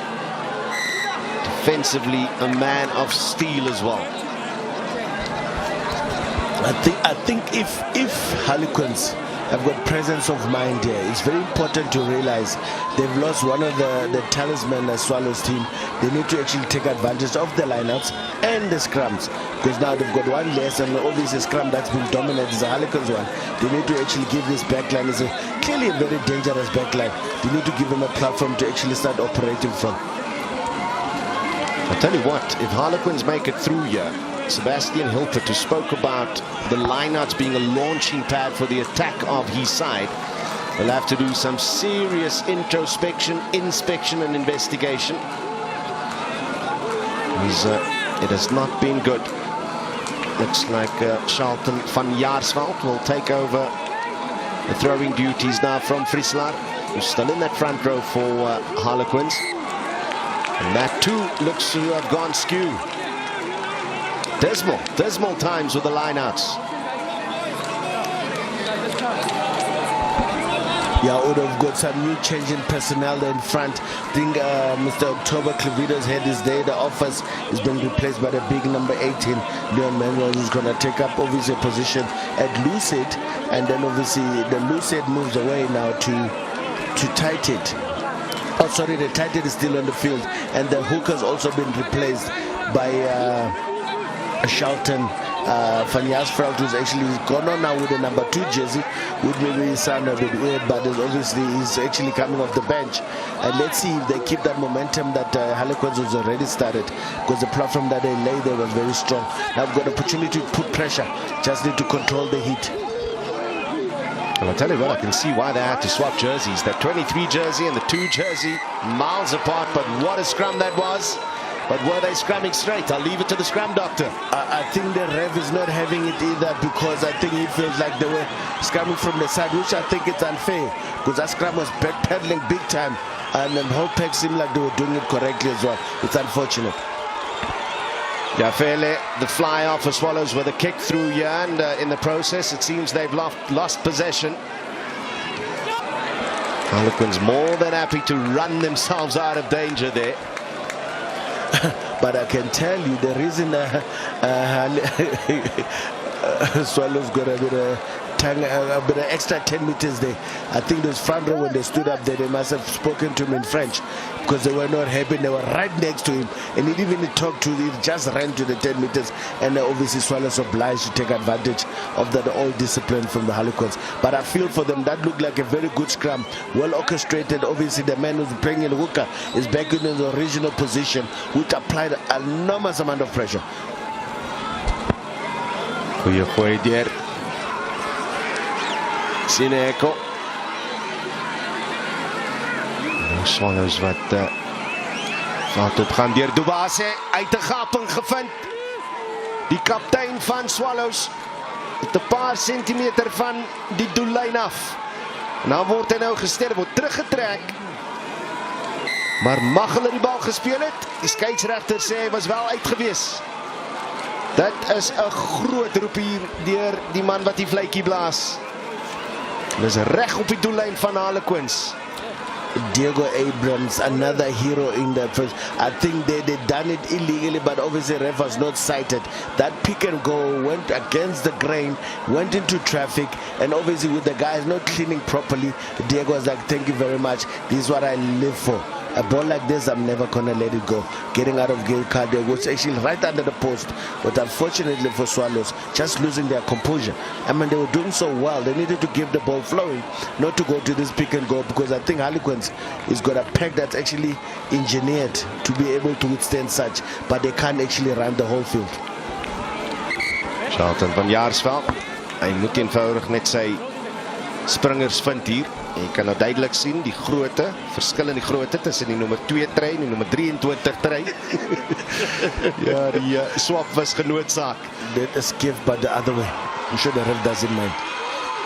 Tools en Jenje, het veld af draf. En die veld maak oop, ongelukkig. Net van die hande van Charlton van Jaarsveld af. Nommer 18 daar, Leon Manuel probeer regmaak. Die skeieregter, hy stem saam. Waar was die hoogvat? Kom ons kyk net hier. Probeer om die bal deur die hande te kry. Nee, dit was nie 'n hoogvat gewees nie. As die bal aangeslaan. Dit het 'n goeie laagvat gelyk daar van Manuel af en daar iemand wat net deurgekom het. But Udo, something is strange here. I mean, if there was a knock-on that took place, shouldn't that be the first offense before the actual, I should say no, it's a penalty, but first offense was actually a knock-on. Let's go back to the knock-on, man. I think Swallows will feel hardly done by the ref, but obviously something else in the rug that took place. And then an opportunity for Harlequins to make sure that they get, not just in equal terms with Swallows. And Swallows need to calm down. They need to actually go back to what actually worked for them. At this point in time, I mean, Nathan Fick has been living off their mistakes and making sure that he stays in the game. I mean, imagine if they get in a position to be scoring tries, and then that will be the end of Swallows. Hy soek hier sy 4de strafskop om die telling gelyk op te maak. Al die punte van Harlequins kom van sy skopvoet af. Die hotklou weer eens hier, maar hy gaan ongelukkig met rechts verby wees. So die telling bly 12-9. Die druk wat Harlequins na daar toegepas het, word nie in punte omskep nie. En jy kan sien hoe frustreerd hy met homself is. No, definitely frustrated, Udo, and he's not loving it because he felt that was an opportunity to get on even packing, and that was lost. And obviously we know this side of the field, you probably know the player's favorite side to kick from, because that pole seems to be throwing them off as well. Let's see if now they can actually get back into action, but they're still in the half of Swallows. Al word deur die skrimskakel Abrams geloods. Die spring van die bal, dit gee voordeel aan Harlequins. Kan hulle die bal hier uitkry? Nee, uit die losgemaal uit. Is dit Swallows wat hom uitkry? Onkadubase wat aangee daar vir een van die twee manne wat 3 gedruk het tot dusver. En daar skil hy nou van die stewel af. Fik so goed vanmiddag met die hotklou, met die linker stewel. Gelukkig direct uit daar. In closer order, they will say, why Mr. Fick like kick with no pressure whatsoever, and then you wonder what was in his mind. You think still that 3-point that he could have taken, that didn't happen. Well, Swallows back in business, and let's see if now they can actually turn the screws on and actually push a scoreboard. But first things first, that ball seemed to have gone skew, and the ref didn't miss this one. I wonder how come they only call the one that goes to your side. I think the referee is judging the line out with a little bit of a handicap allowed, just like you have in golf for the wind that is out there. But interesting enough, the ref is not standing right in the middle, but that was easy to see. It's right behind the line out, so you can see everything there. That was a poor throw. That was a very poor throw, poor support. Support doesn't help the endeavor. And now all that effort that's been happening, that's gone astray. But that's what you call now your bread and butter that you're playing with. That's when some coaches will start bringing in the changes, because if you're not going to do your call, what else are you going on the field? Because the scrums have not been good. Harlequins have been having their way. Now you lose your lineouts that you've been eating from. I mean, it doesn't help. I mean, that hips in the sky, that pressure is just going to align on it and obviously keep on moving. But it's actually stopped it very well. Harlequins need to get this ball out, which they do, 8-9 to 12. That support always present. Another platform here for Abrams to launch. It's the box kick. It's targeted at that man in the full-back position. And now this one screws off the boot. So advantage here to Harlequins. I'm afraid Saka Dingile, as much as he's had a brilliant first half, that's one of the first few mistakes we've seen from him. No, certainly we must forgive him as well. He's not a natural kicker. You can see the man who enjoys the ball in hand, and he does exactly the same what Mr. Fick did. And then a great opportunity there for Harlequins, and not far, I mean, just outside the 22. Leonard, I think this Leonard has been a problem. I mean, you've got one jumper, and two of the guys are actually doing absolutely nothing. I would say number one must turn, number three must turn and face the hooker and be an outlet, and obviously that's exactly what happened. Just keep it simple. The conditions are difficult. The wind is blowing. We're seeing every other line out being fed skew. Now that's taken away, and suddenly it's advantage Harlequins. What happened there? It was mugged. It was mugged. You know, they got pickpocketed. Come back in field. Oh no. Curtis Lavac. You spoke about the white line fever. He runs so upright. I think as soon as he sees the try line, there's no focus on anything else. Have a look at that distant gaze. Taken out by hunting pack there by Swallows. As a backline player, you should know as well, you're running that close to the line with no support whatsoever. Step inside and actually look for your support, because you know, unless you know for sure you're gone, you gotta come in field and actually make sure you keep the ball secure, man. You just got given opportunity to attack close to the try line. I mean, this is a man who's probably got the most stress in the world currently, that his ladders are not going to place. And then obviously they did exactly what you said, Udo. Keep it simple, KIC, bye-bye. And there we go. Simple as that. They've got possession, but somehow, let's have a look here. Player not releasing on the ground, and suddenly Harlequins, they want to run. Tools and Jenje. At the heart of just about every foray upfield is that man. Still possession, Harlequins. And now Lavac has joined the line. He's suplexed here. Makes the ball available. Still Harlequins possession. Man in the ball there off his feet. Diving in the work. Yeah, he's guilty for shoulder because he tucked his arm in, and obviously the way he said is right in front of the ref. He will be guilty for the ref not to do anything about that, because he was cleaning, but all you need to do in that position is to actually wrap the guy, not dive him out of the way. Which in terms of rugby terms, we don't mind that clean, but it also could be dangerous depending on who you're doing it to. I mean, for a size this big, and to do it to someone smaller is very dangerous. En is ook die kaptein van Harlequins, Chris Johan Slabbert, wat nou net weer kom hoor by die skynsregter Puluso Sedusing, en hy kry nou 'n geel kaart, of ten minste die man wat opgekom het as hakker, Charlton van Jaarsveld, plaasvervanger wat nou bietjie moet gaan sit.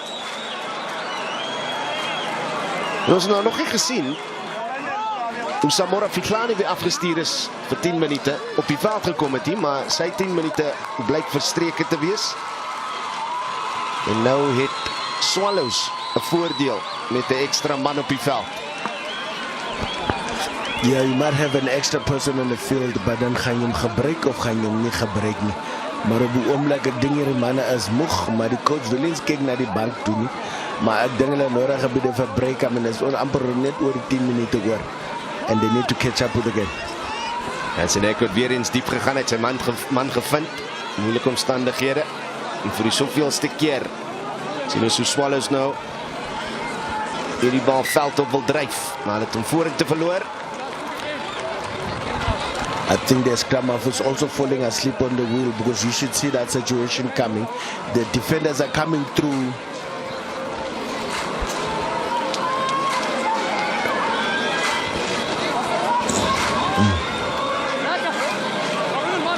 And what happened is that the number 9 is actually not really driving his charges. They're trying to do the right thing, channel the ball back. But the problem, the guys in front are letting the gate, they're leaving the gate open for defenders to swim on top. Not on the side, swim on top, get hold of the boulder. And once you do that, then you can collapse the ruck. And then the ref is going to say, ball use or lose. And that's the situation. That's how Swallows now get to defend it. And they actually have to defend when the Harlequins get to attack, when the opportunity was for them to drive, but then they needed to exit and play on the safe side. Now Harlequins now need to actually do something more than 3 points here. And with 1 man less, let's see if they can enforce themselves of a good hit from them. We're just hearing from player number 24 now. You can hear the Guijo in the background getting louder. The support of the fans here, and an opportunity for Harlequins. It's gone a-begging once again. Angus Himan with the field opening up. Had a case of the butterfingers there. He was also, that was wildland fever 20 meters away. I mean, that ball was actually not so bad. He was in space, caught it, ran 2 meters, let go. It would have been something else. It's unfortunate opportunity gone begging, but with a scrum like they have, look at that scrum with 1 man less. It looked like rock solid. I mean, it was not moving. So it means that other Swallows guys are tired, really need to be changed. Or Harlequins is actually just getting strength, going strength to strength at this point in time. But very important here, since they're defending, they don't need a flanker as long as they load up on the left-hand side and put pressure on Swallows. And at this time, the ref is right there. The Lucid needs to make sure that they just force him up and not collapse the scrum on that side and go straight. So a reminder, of course, this is for a place in the final of Eastern Cape Super 14 Rugby. Swallows, the losing finalists the last time this cup was contested for. Harlequins 5-time winners. They've been in the Super League since they joined it in 1992. Desperate to live up to their reputation. Curtis Lavak slips one, gets it inside to Himan. Now in the hands of Diego Abrams. And the other Abrams, Yusuf Abrams, kicks it, and unfortunately rather aimlessly. That I don't understand. I mean, how do you chase a game by giving possession back to the team that you're trying to get over? Luckily for them, I think they've got a penalty. They've got a penalty, another opportunity to actually just see if now the flag can actually slot this one over. But I don't understand as well. I think the ref... It looks like the ref is calling for VAR there. The captain just having a few words with Mr. Sidhu Singh. Not the first in the last 2 minutes or so. Opportunity here for Nathan Fick as the crowd in Dansane, all loyal Swallows supporters, will be willing that the wind keeps this ball from going through the uprights. This to lock it up at 12 apiece. In a semi-final, it's do or die, it's a knockout match. Got a tale to tell you about how we will separate the sides if they end on equal points after 80 minutes. And let's just soak up this penalty first. Very important moment here for Harlequins, perhaps the most important of the match. Can they draw level?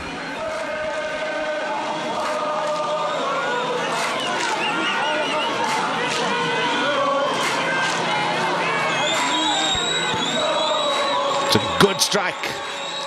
Flags go up. Scores are level at 12 apiece. Nathan Fick makes the sign of the cross just in thanksgiving. And we are tied at Sisatukashe Stadium. Beautiful strikes, definitely from Fick. Then obviously Harlequins have been relentless. I mean, they only deserve it of those points. 3, 5 or 7. Sometimes it doesn't matter which one comes first. At this point in time, they just need to make sure now they keep the pressure on Swallows. And Swallows has been in 6s and 7s currently, and actually need to get their game back. I mean, they've got few changes on the field as well. Number 21 just making the first tackle, just fresh on the field, cleaning his legs. They've got a lot of power going on there, so trying to lift up the team. That's exactly what a reserve must do when you come on. Yeah, it's Luca Adams with the long dreadlocks who's come and joined the party. A worrying sign for Swallows is that A, they've scored no points in the second half, Lawrence, and B, when last did we see one of those flowing backline moves from them? They simply have not been in the kind of positions to do just that. Yeah, they've actually let go of their core support in the basics. Oh, there we go. What a step that was. Pass not so great there from Vusi Kayanabe. It's just come onto the field. Man nicknamed Stompy is made an impact almost immediately, but once again. That is harsh. That is harsh. I've seen worse clean today, but that's definitely not one of them. Is Kisegi, the ref is penalizing for flying, but he's got his hands up. If you do that, is that in support and you come up immediately and to actually let it go? I mean, this man should be feeling hard done by, but obviously that's just an opportunity to get a ball. The ball is going to come back, depending if they get a line out on contesting terms. But at this point in time, I think they must really start up. I mean, this man has been relentless. That's why he probably is feeling so tired now. The number 7 of the Harlequins. He's been bloody everywhere currently, and he's actually been a thorn in the Swallows' arsenal currently, and that's why they've been losing so many runs. I'm counting 3 runs that is actually taken away from Swallows. Swallows supposed to score. Chances we have a look at this line now, just to let you know that with the scores 12 apiece and about 5 minutes to go in this match, if it does remain locked at 12 apiece after 80 minutes, 10 minutes of extra time will be played both ways. As we look at that knock there, if the scores are tied after that, then the team with the most tries scored during the entire match, and that includes the extra time session, will be adjudged to be the winner. If we are still locked up there, then penalty kicks will be taken from inside the 15 and around about the 22. Both teams will nominate 3 kickers, and then we will have a kickoff. And if after that we are still locked, then we will eventually go to a coin toss. I can almost assure you it won't get there. The scores are locked at 12 apiece, but it's Swallows with 2 tries in this match, both scored in the first half. Charlton van Jaarsveld is stretching. He's coming back from a sin bin. That should bring parity to the numbers on the field. Once again, Yanga Akalashe loves to bump players off him, as does his teammate there. Good counteract here by Harlequins, but too little too late. Let's look at the swarming defense there. Good work coming through there on that ruck by Swallows. Protected the ball superbly. Now will this create problems for Harlequins rather? This young man just loves a run, doesn't he? Isolated though, and that's good work by Swallows. They should get the ball back here. Fantastic work by Swallows. Exactly example what I was talking about, Udo. That was a worse clean and right in front of the ref, but he lets that one go. And obviously Swallows need to control their ball currently. But is it that man again? Reclining back on the field, just a little bit loose. He was on the ground when he tried to scramble that ball back to his fellow players. Yes, unfortunately, and I think Swallows has just lost all composure currently. All they need to do is to calm down and be patient. And now they could have been playing for a penalty themselves. And now the ball is turned over back to Harlequins, and Harlequins is more than happy to get out of the half. Because at this point in time, this is danger zone. Any penalty now could be the end of this game, and obviously depending how good your kicker is on the day. And obviously that's why this fullback is like, guys, we don't play here. This is now basic pointing time, and then obviously anything that goes wrong here, gotta make sure that you get on that side of the field, let them make the mistakes. And obviously Swallows very guilty of actually not looking after their ball. Van Jaarsveld now officially back on the field. His first duty is a line out just over the halfway mark. And we see there Frieselaar coming off as well. Through the middle of the park there, it looks like Yusuf Abrams there, and pass just behind the inside centre, Cheswin van Wyk. It wasn't a knock on, and now a skip pass, and I'm afraid Butterfingers once again from Lavac. From Fijian to Butterfingers. Swallows ball. What an opportunity there for Harlequins to sustain the pressure in the Swallows half. They've got a fly-off in the form of Nathan Fick, who is 4 from 5 with a kicking boot today. The scores are locked. You're 2 minutes away from the end. I'm going to say it again. Not for the first time today. Just keep it simple. Yeah, I certainly agree, Udo. I mean, that pass as well was not really necessary to skip one. I mean, they had numbers who should have gone through their hands, and obviously the center, the Butterfingers, decided not to hold on, because if you had that ball, I mean, you got one of the devastating runners on your inside. Why did the number 9 skip the fullback? And that fullback would have created an easy opportunity for the outside center to maybe let him just run over. He's probably still thinking of the try botched in the first half.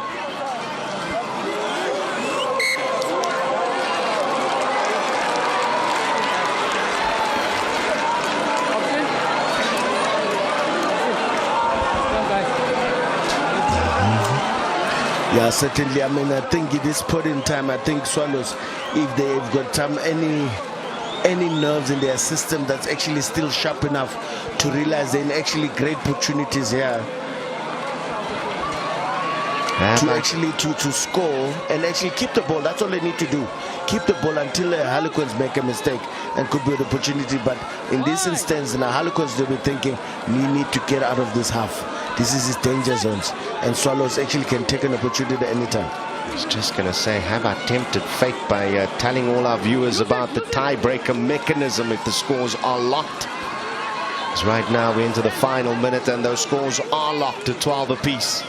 High drama here in the semi-finals of Super 14 Rugby in the Eastern Cape. A place in the finals up for grabs. Harlequins, the visitors today, 2. Danzane, they are now taking it through the phases. They're looking for Swallows to make mistakes here. Lovely counter there by the team in blue. And the referee gives them exactly what they were looking for, but with the stiff breeze into their faces. Nathan Fick, 4 from 5 with a kicking boot today. I think he will have just one eye on kicking it from that far out. How's that for a lovely counter there by the captain, Onke Dubasi. Oh my goodness, it looks like he's going to go for it.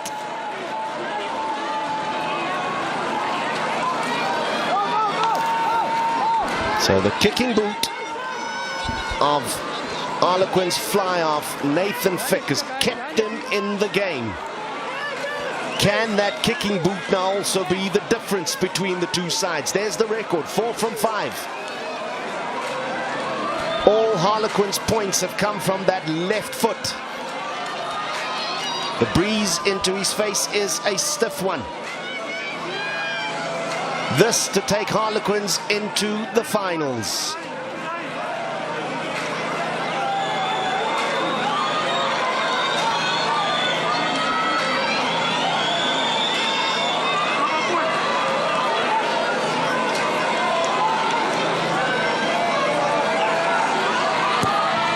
Perfect vantage point. Has he done it? He thinks he has. He has.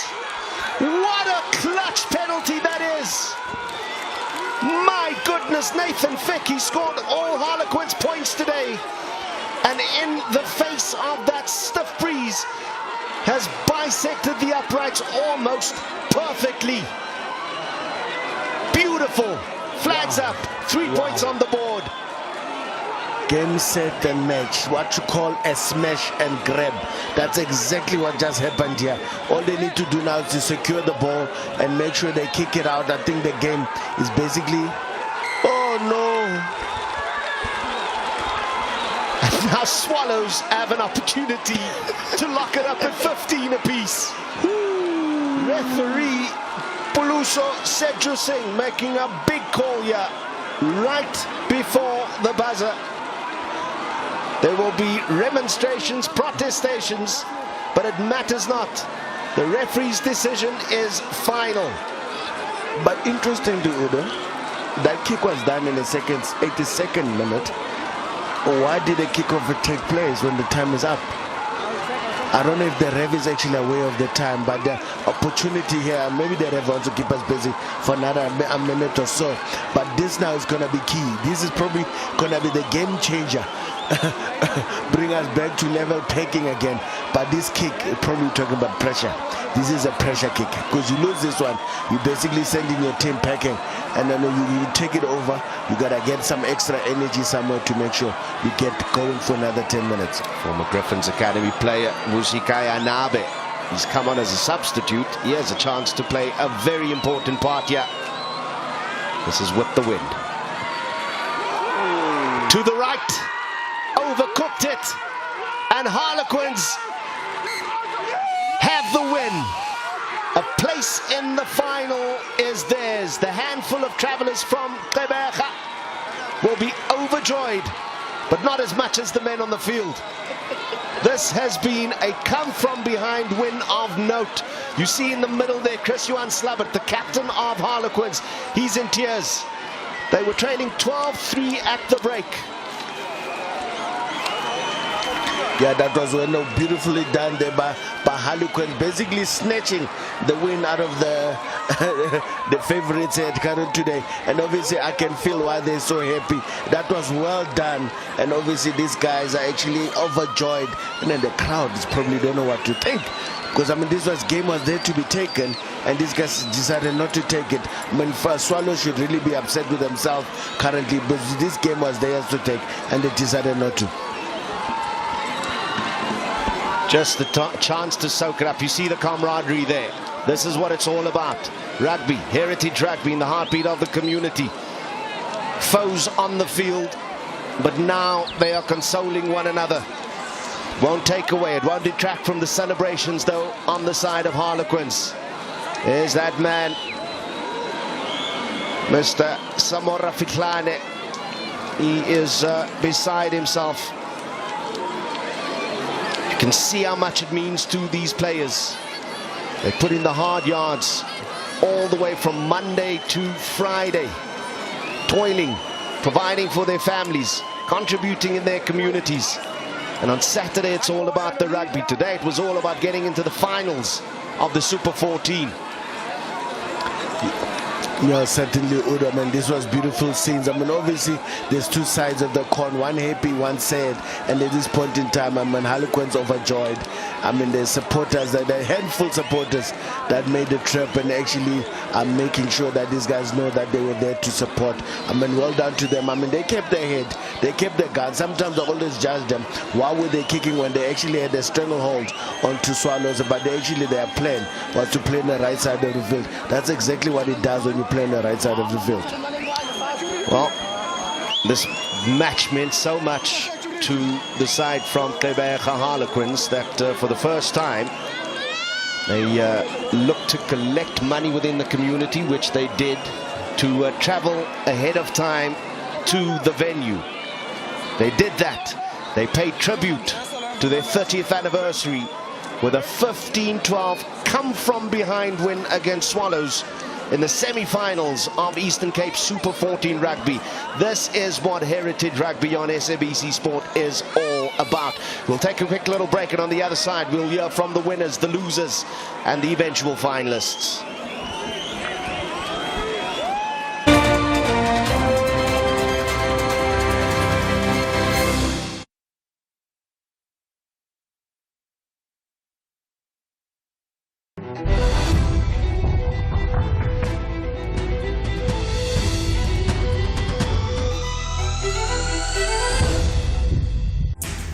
Join us on a Safari Live journey as we explore and discover animal behavioral patterns.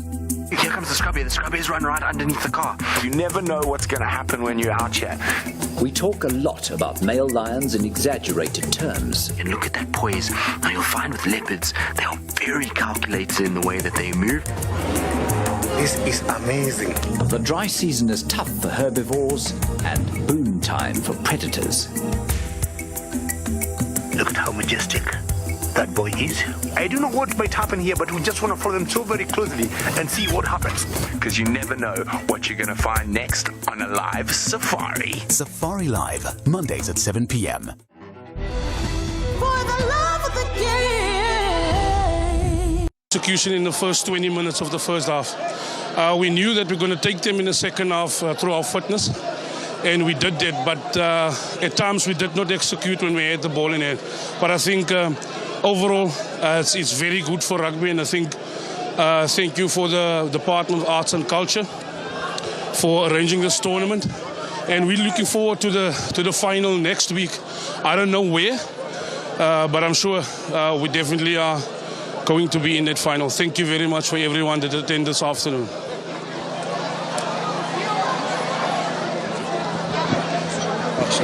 The losing side just consoling themselves there. They fought a tough battle this season. They were unbeaten on the field of play, the Swallows side. It's their captain, Onke Dubase, and now their coach. Just finished off the game. It was a tough day at the office. Yeah, apparently I would say well done to Harlequins. They wanted it the most, and they did come first. Me and my boys, we can control what we want. We can control the controllable things. We won't blame anyone. We lost the game, so we have to take the punch and move forward. Looking forward now to the next step. Next step for us as a team, we're going for a league. Otherwise, congratulations to Harlequins, and well done to them. We're wishing them a good luck for the finals. Thank you so much.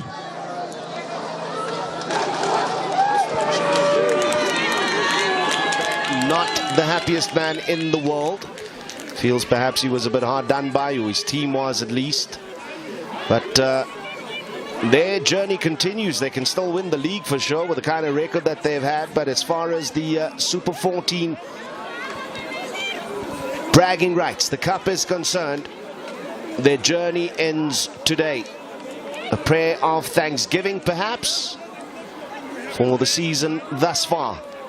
But magical moments out at Sisa Dukashe Stadium today, as we see the home team on bended knee, literally and figuratively, because they were made to bow down by 15 points to 12 by the travelling Harlequins team from Gqeberha.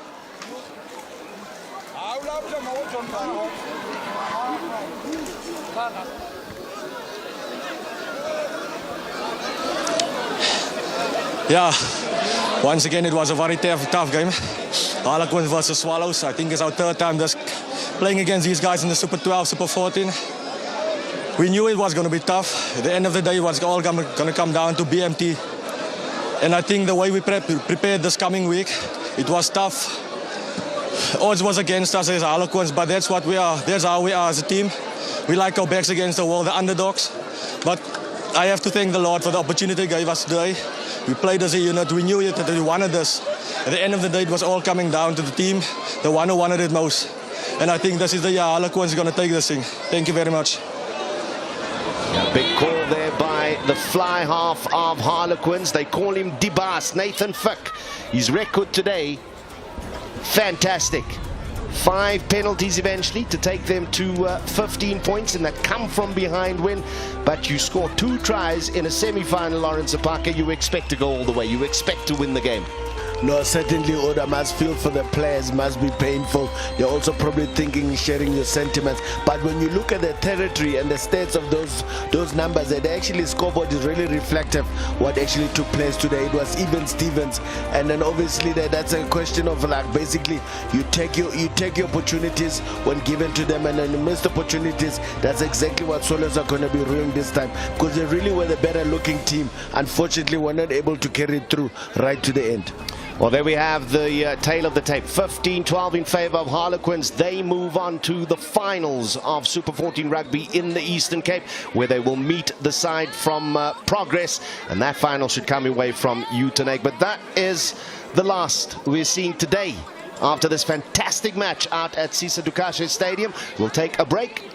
Before that, we'll say goodbye, and then immediately thereafter, you'll be able to enjoy the highlights of what has been a riveting semi-final.